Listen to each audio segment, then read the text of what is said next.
एक बहुत ही खूबसूरत और रोशन सल्तनत थी जिसका नाम था सुल्तान नूरानी। यह सल्तनत ऊंचे पहाड़ों, साफ दरियाओं और हरे भरे बागों से घिरी हुई थी। यहाँ के लोग अमन से रहते थे और अपने बादशाह से बहुत मोहब्बत करते थे। इसी शाही महल में दो जुड़वा शहजादियां रहती थी, लूमी और लीला। दोनों चेहरों से बिल्कुल एक जैसी थी, मगर उनकी ताकतें अलग थी। लूमी के हाथों से नरम सुनहरी रोशनी निकलती थी। जहां वह खड़ी हो जाती, वहां अंधेरा खुद ब खुद दूर हो जाता। लोग कहते थे कि वह उम्मीद और सच्चाई की निशानी है। दूसरी तरफ लीला के पास साए की ताकत थी। वह साए को अपनी मर्जी से चला सकती थी। अगर कहीं खतरा होता तो साए उसे पहले ही बता देते।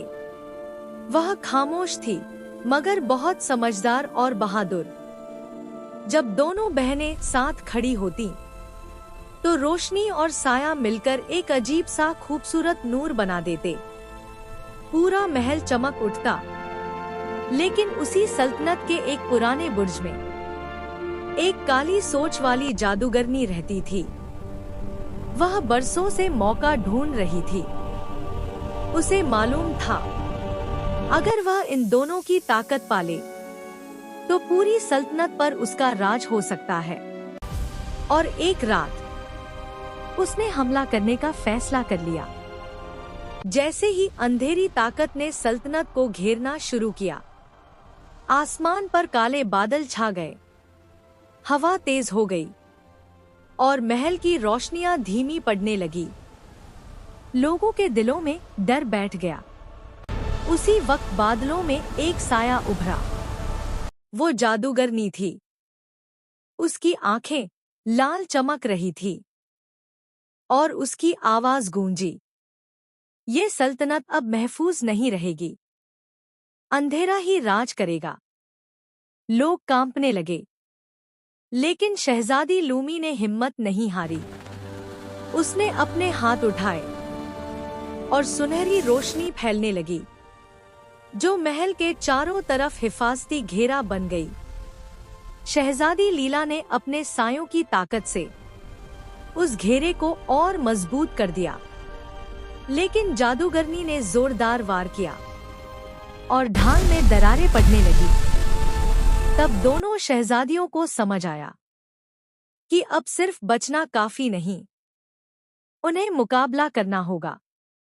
वो महल की पुरानी जादुई किताब के पास गई। किताब खुद खुली और एक नक्शा सामने आया, जो अंधेरे मीनार की तरफ रास्ता दिखा रहा था।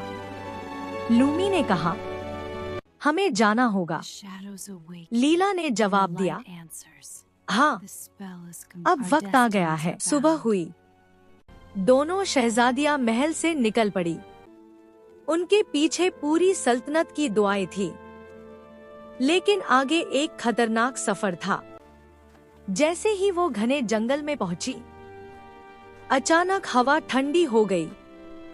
पेड़ों के पीछे से काले साए निकलने लगे। वो साए धीरे धीरे उनके चारों तरफ घूमने लगे। लीला ने फुसफुसा कर कहा, सावधान, ये जादूगरनी की ताकत है। अचानक साए उन पर टूट पड़े। लूमी ने तुरंत अपने हाथों से रोशनी निकाली।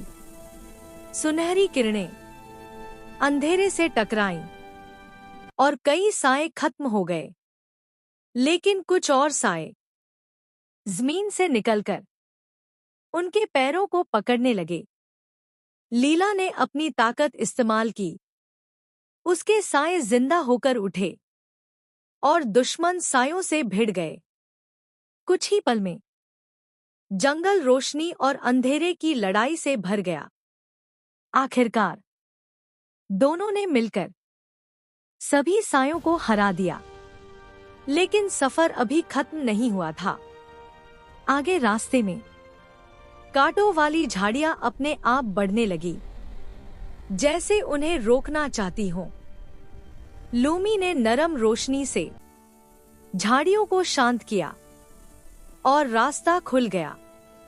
लंबे सफर के बाद आखिरकार वो अंधेरे मीनार तक पहुंच गई। तभी जादूगरनी सामने आ गई। उसने कहा, तुम यहाँ तक पहुंच गई, लेकिन मुझे हराना आसान नहीं। लूमी ने अपनी सारी रोशनी इकट्ठी की। लीला ने अपने साए को मजबूत कर लिया। दोनों ने दिल से एक दूसरे को महसूस किया।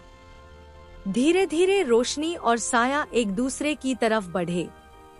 जब दोनों ताकतें मिली तो एक जबरदस्त नूर पैदा हुआ।